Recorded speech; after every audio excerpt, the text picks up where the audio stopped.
You also started as a writer on Will and Grace and worked your way up to becoming the showrunner of Will Yeah. and Grace. That was actually also during when in a time when Family Guy was canceled because I was on That Family is Guy. I was on Family Guy before crazy. Will and Grace, actually. Isn't that when you look back?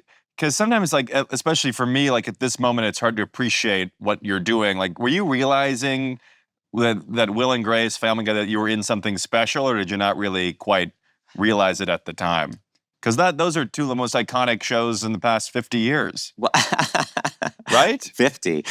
Even 25 years. Yeah. 20 years. No, I mean, that's, with 110 Will and years. Grace, I wasn't on from the beginning. Yeah.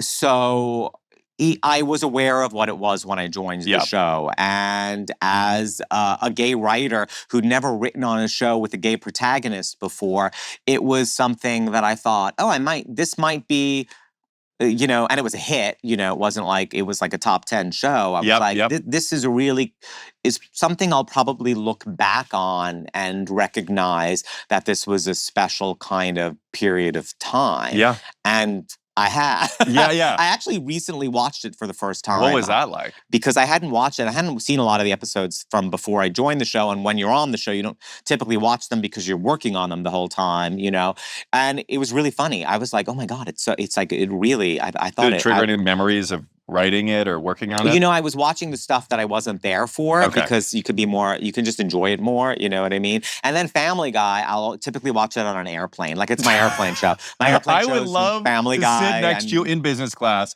on an airplane and see you watching Family Guy. Yeah, many times whenever it's on, I'll be watching it. And then I'll text Alec and Rich. I remember recently, I'll be like, I watched this episode that I had never seen. Because, you're not there for every episode. Yeah, there's so many episodes. And I was laughing out loud. It was so funny. It was such a good episode. Oh. It might have been from like a year previous or something that I hadn't seen or worked on.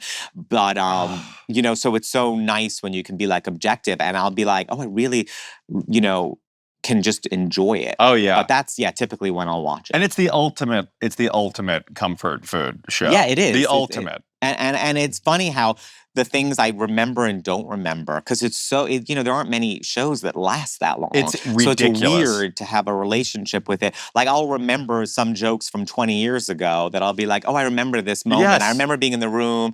I remember writing this, I'll remember this kind of thing, and I don't know why a certain thing will stick. And then other things, I'm like, I have no memory of this at all, of doing this.